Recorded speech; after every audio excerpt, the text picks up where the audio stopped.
Hello বন্ধুরা, আশা করি সকলে ভালো আছেন। বাংলাদেশ নদীমাতৃক দেশ। বিশ্বের সবচেয়ে বেশি নদী আছে বাংলাদেশে, তাই একে নদীমাতৃক দেশ বলা হয়। বাংলাদেশের রাজধানী ঢাকা, এটি বুড়িগঙ্গা নদীর তীরে অবস্থিত। আজকে আমি বাংলাদেশের ঢাকার আশেপাশে তিনটি নদীর সম্পর্কে মোটামুটি ধারণা দেওয়ার চেষ্টা করব। তো বেশি কথা না বলে শুরু করা যাক তিন নদীর গল্প। সম্পূর্ণ ভিডিও দেখার অনুরোধ রইল। নাম্বার 1, বুড়িগঙ্গা নদী। হাজার বছর আগে থেকে বুড়িগঙ্গার তীরে বসতি শুরু হয়।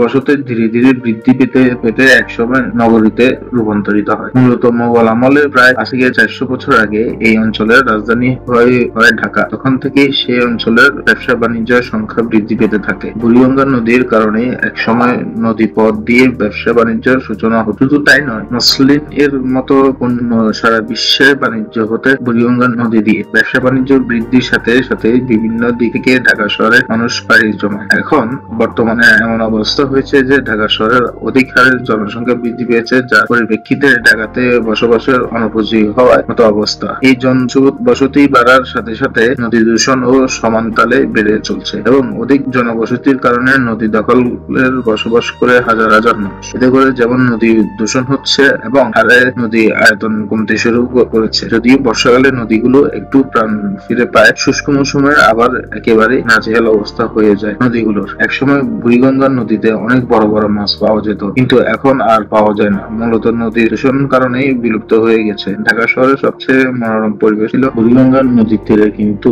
এখন বর্তমান সবচেয়ে দুর্গমময় জায়গায় পরিণত হয়েছে এই বুড়িগঙ্গা। সেই সময় ধনাঢ্য ব্যক্তিরা বুড়িগঙ্গার দিনে তাদের বিলাসবহুল ঘরবাড়ি ও প্রাচীর নির্মাণ করত শুধুমাত্র বুড়িগঙ্গার মনোরম পরিবেশ এবং পানির সরবরাহ ইত্যাদি কথা বিবেচনা করে। এবং বর্ষাকালে বুড়িগঙ্গা নদীর পানি যখন কানায় কানায় পূর্ণ থাকতো, তখন পানি শহরের মতো মনে হতো ঢাকাকে। এবং ওই সময় বড় বড় বাণিজ্য জাহাজ বুড়িগঙ্গার বুক চিরে এক দেশ থেকে অন্য দেশে বাণিজ্য সরবরাহ করত। সে সময় বুড়িগঙ্গার অনেক প্রশান্ত ও আয়তনের দিক থেকে অনেক বড় ছিল, কিন্তু সময়ের সাথে সাথে পলি, প্লাস্টিক এবং ময়লা আবর্জনার পরিপ্রেক্ষিতে এর আয়তন অনেক কম হয়ে গেছে এবং এর পানি দূষিত হয়ে যায়। পুনরায় তথ্য ঘাটাঘাটি করলে দেখা যায় প্রায় 200 বছর ধরে দূষিত হয়ে আছে বুড়িগঙ্গা নদীর। এবং বিভিন্ন ঐতিহাসিক বর্ণ এই মত প্রকাশ করেছে যে ঢাকা শহরের ময়লা আবর্জনার কারণে এই বুড়িগঙ্গা তার প্রাণ হারায়। শুধু তাই নয়, বুড়িগঙ্গা তীরে অবৈধ দখল এবং বিভিন্ন অবৈধ প্রকল্পের মাধ্যমে বুড়িগঙ্গা তার পুরনো চিত্র হারিয়ে ফেলেছে।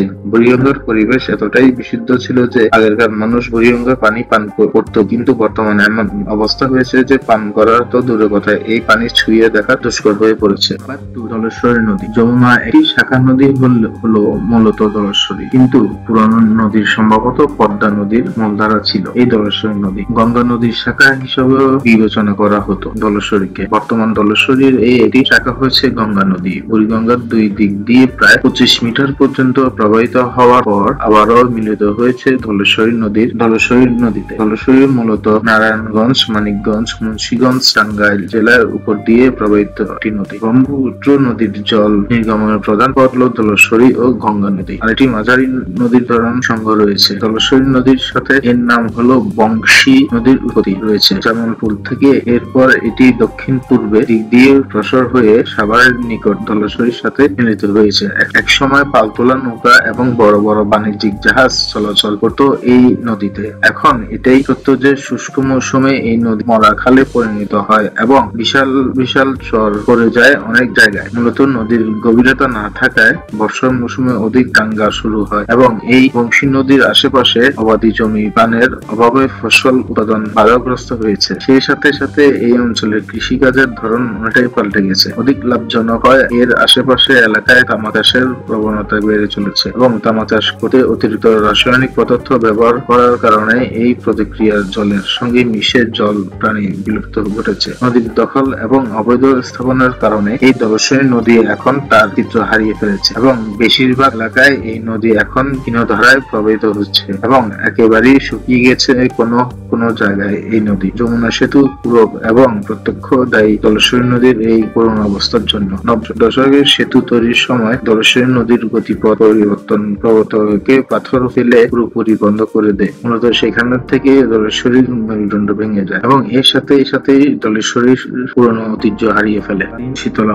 শীতলক্ষা নদী মূলত নারায়ণগঞ্জ, ঢাকা, গাজীপুর এবং নরসিংদী জেলার উপর প্রবাহিত একটি নদী। ব্রহ্মপুত্র নদীর একটি শাখা নদী হলো মূলত এই শীতলক্ষা নদী। বাংলাদেশের একসময় ঐতিহ্যবাহী মুসলিম শিল্প গড়ে উঠেছিল এই শীতলক্ষ্যা নদীর দুই তীরে। বর্তমান সময়ে নদীর দুই তীরে বাড়ির শিল্প কারখানা রয়েছে। এমনকি আদমজী পাটকল এই শীতলক্ষ্যা নদীর তীরে অবস্থিত ছিল এবং এই শীতলক্ষ্যা নদীর তীরে 3টি তাপবিদ্যুৎ উৎপাদন কেন্দ্র রয়েছে। বাংলাদেশের অন্যতম নদীর বন্দর নারায়ণগঞ্জ বন্দর এবং নারায়ণগঞ্জ শহর এই নদীর তীরে অবস্থিত। একসময় শীতলক্ষ্যা নদী এবং স্বচ্ছতার জন্য বিখ্যাত ছিল, কিন্তু বর্তমান সময়ে দুর্গম দূষিত কালো পানি শীতলক্ষ্যার মূল পরিচয় পরিণত রয়েছে। এই নদীটি মূলত ব্রহ্মপুত্র থেকে উৎপত্তি হয়েছিল এবং সেই কারণে সারা বছরই নৌ চলাচলের উপযোগী হয়ে থাকে, কিন্তু এই নদীর পানি এখন এতটাই দূষিত যে সেখানে জলজ প্রাণীর মৃত্যু প্রায় বললেই চলে। এই শীতলক্ষ্যা নদীতে অক্সিজেনের পরিমাণ কম থাকার কারণে